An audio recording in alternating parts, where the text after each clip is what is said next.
Magandang araw po. Welcome to Ika-Talk, Episode 4, Eksorsismong Katolikong Aral, Talakayan at Kwentuhan ng Diocese of Novaliches. Tungkol ito sa demonic infestation. Unang bahagi, Part 1. Magsimula po tayo sa isang pananalangin sa ngalan ng Ama, ng Anak at ng Espiritu Santo. Amen. San Miguel Arcangel, ampunin mo kami sa labanan na ito at maging bantay ka nawa namin sa mga kalupitan at mga silo ng demonyo. Sugpuin nawa siya ng Diyos na ipinagmamakaawa namin sa iyo, ikaw na prinsipe ng mga hukbo sa langit. Sa kapangyarihan ng Diyos, ibulid mo sa kailaliman ng impyerno si Satanas at ang lahat ng malulupit na spirito na gumagala sa sanlibutan at nagpapahamak sa mga kaluluwa. Amen. Sa ngalan ng Ama, ng Anak at ng Espiritu Santo. Amen. Masayang pagbati po sa inyong lahat. Sabi po ni C.S. Lewis, there is no neutral ground in the universe.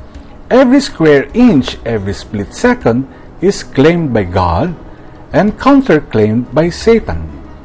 Alam niyo po, sa aming taon sa Ministry ng Liberation, tila mas marami pong cases ng oppressions at obsessions ang nilalapit sa amin kaysa sa mga actual diabolical possessions. Of course, we count that as a blessing kasi at least bago pa magtuloy sa full-blown possessions, ang kaso ay naisasangguni na po sa amin. Pero sana po, at wish lang namin, palagi at dalangin na bago pa maging oppression ang kaso o bago pa lumala at maging obsession ay maagapan na agad ng biktima. Sa madaling salita, habang simpleng infestation pa lang po ang kaso, ay na-address na ng victim at nabibigyan na ng lunas. Alam niyo po, sa episode na ito, tatalakayin po natin kung ano ang tinatawag na demonic infestation o ang pamumugad ng masasamang espiritu. Alam nyo, hindi po naman exaggeration na sabihin na ang demonic infestations ay mas matagal ang pamamalagi sa isang tao, lugar o bagay kaysa pamamalagi ng oppressions, obsessions, or even possessions. Kaya po, merong mga tinatawag na haunted houses or dwelling places na ilang siglo na ang tanda, haunted pa rin. Ang diabolic infestation ay ang baby steps, kumbaga, sa mga counterclaim moves ni Satan, kung gagamitin po natin ang mga terminolohiya ni C.S. Lewis. Kaya ito ang unang pagpaparamdam ng kanyang influence at madalas, kaysa hindi, ito rin po ang huling lumalayas. So, ang target ng demonic infestations ay apat po. Una, mga tao. Ikalawa, pwedeng mga hayop. Ikatlo, mga lugar. At ikaapat, mga bagay-bagay. Ang pagtutuunan po natin ng pansin ngayon sa episode na ito na mayroong ilang bahagi ay ang infestation ng mga bagay-bagay. Pero dapat natin banggitin ang obvious na ang mas malawak na konteksto ng object infestations ay ang pamumugad ng kasamaan na nasa tao at sa kanilang mga ugnayan. Hindi naman kasi magkakaroon po ng infested object sa bahay kung hindi yan dinala ng isang tao o hindi kaya ay kagagawan sa pamamagitan ng isang tao. Mayroong mga taong nagsasabi na ang paniniwala raw na ang lugar at mga bagay-bagay ay maaring pamugaran ng masasamang espiritu ay superstition daw o superstitious belief. Mayroon pa nga nagsasabi na ang mga exorcist daw at ang exorcism ay produkto lang ng Catholicism na superstitious religion. Of course, maling-mali po sila doon. Pero para sa atin pong kaalaman, tunay at buhay ang masasamang espiritu, Alam niyo po, isang kasinungalingang nagmula na rin kay Satanas ang paniniwala na hindi siya totoo at kathang isip lang ng tao. Sa ating pong episodes ay babanggitin natin ang ilang mga principles para ma-establish natin ng malinaw ang katuruan at paniniwala ng Katolikong simbahan hinggil sa infestation at nang malaman natin kung paanong mag-discern tungkol sa bagay na ito at kung paano natin ma-address ang issue na ito. So, magsimula po tayo sa first principle. Principle number 1 is this: persons, places, and things are naturally liable to diabolical infestation within limits permitted by God. Saan ba ito nakabatay? Sa Article 1673 po ng ating Catechism of the Catholic Church na nagsasaad po ng ganito: when the Catholic Church asks publicly and authoritatively in the name of Jesus Christ na the person or object be protected against the power of the evil one and withdrawn from his dominion, it is called exorcism. Paano ba nakakapasok ang demonic infestations sa atin pong mga human affairs? Well, sa ilang pamamaraan po. Maaaring namana natin ang infestation. Halimbawa, yung bahay mong nabili o inuupahan kaya ay may history ng infestation. Yung pinamana sa iyo ng mga ninuno mo ay ganun din. Kung hindi man iyong bahay o lote, isa o dalawa o higit pa sa mga bagay na kabilang sa ipinamana sa iyo ay probably cursed object or bagay na nanggaling sa mga occult practitioners. Kung sa lugar na kinaroroonan mo ay may naganap na seances or pagtawag di umano sa mga kaluluwa ng yumao o spirit communications, ang tawag natin dito, most likely meron pong nakapasok na evil influence dyan sa lugar na yan. Kadalasan sa mga silid ng bahay o dormitories kung saan ang previous occupants po ay naglaro ng Ouija board or ng Charlie Charlie Challenge o Spirit of the Glass o hindi kaya yung Spirit of the Coin, ay maaaring maiwan ang malakas na demonic influence. Maaari ring mangyari na ang isang lugar ay once naging target ng kulam o sumpa at hindi pa na-break ang sumpa na ito. Madalas ito na na-encounter sa mga workplaces ng ilang businesses o magkaminsan sa mga offices.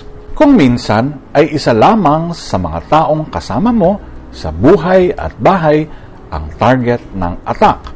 Pero dahil wala din naman sa state of grace ang mga kasama sa bahay at buhay, sila ay maaaring maging target din ng attacks. Tulad rin ng kasama sa bahay at buhay na habitually ay wala sa state of grace, ang isang bisita na may diabolic possession can leave traces of influence sa ibang tao na nakasama sa lugar na may so-called demonic openings. Sa aking pakiwari, ang madali pong kapitan ng mga influences na ganito ay yung mga mayroong occult third eye. Iyon yung mga nag-observe ng ghost months at nag-aanyaya sa kaluluwa ng yumao para magparamdam. Yung mga mayroong pagsamba na ginawa nila at nakatuon sa kanilang mga ninuno o mga tawag natin ay ancestral worship, sa paniniwala na ang mga ninuno nila ay mga deities o Diyos-Diyosan. Ito po ay maaring nagbibigay ng explicit invitation sa mga evil spirits to take advantage of these divination beliefs. Ang hex casting ay ang pagbitiw at pagbato ng kulam laban sa isang tao, kadalasan po bilang paghihiganti sa kasamaang nagawa ng taong ito. Madalas ay pinadadaan ito sa ilang mga bagay na pagmamay-ari ng target. Maaari pong buhok, laway, o damit ng target kung ang isang lugar ay pinangyarihan ng krimen tulad ng murder or suicide. Maaaring manatili ang espiritu ng kasamaan na nag-udyok sa mga criminal at murderous acts na ito at manatili sa lugar para maghintay sa kaluluwang maaring pamugaran po nito. Madalas yung mga may disposisyon sa depression o maaaring ilang karamdaman sa pag-iisip. At madalas na naisasangguni sa ating ministry ay ang mga bahay o gusali na mayroong ilang pagpaparamdam ng demonic presences na nakaugat naman sa panahon pa ng pagtatayo ng gusali. Alam niyo po, di kinalaunan ay nadidiscover namin o di kaya ay malaki ang paghihinala namin na nagpadugo ang mga gumawa sa pundasyon ng gusali. Tingnan natin ngayon ang ating working definition ng demonic infestation.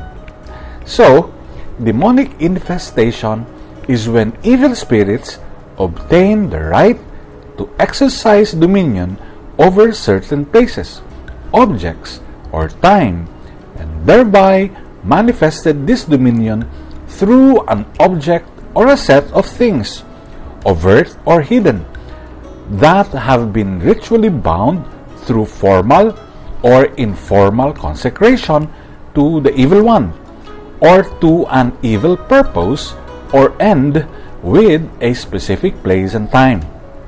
Parang ang haba ng definition na yun, ano? Pero, para po medyo madali, ay meron pong 5 bahagi na ating tatalakayin sa definition na yan. Iisa-isahin po natin ang mga bagay na ito. Una, evil spirits obtaining rights to exercise dominion.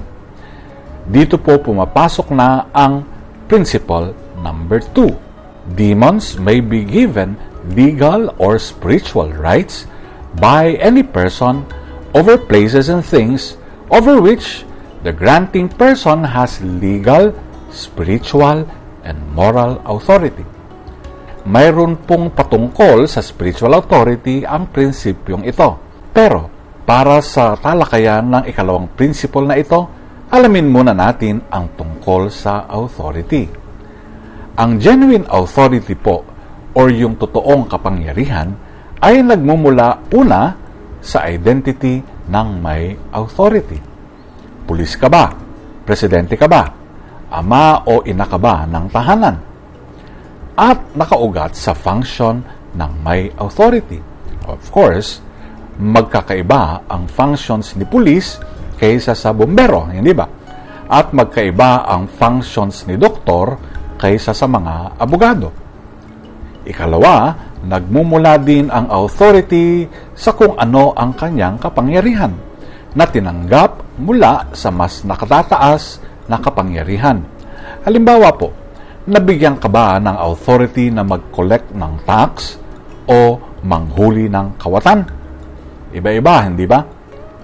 Ikatlo, nakaugat din ang authority sa kapangyarihan ng kanyang ugnayan sa mga tao. Halimbawa, kahit ako po ay pulis dito sa Pilipinas, hindi ako pwedeng manghuli kung ako ay nasa Amerika, hindi ba? Bakit? Kasi wala naman akong kaugnayan sa mga tao doon. Yung aking functions are not related to these people. Sa susunod na episode, titingnan natin ang ilang tipo o types ng authority. Kita-kita po tayo sa susunod na episode. God bless you.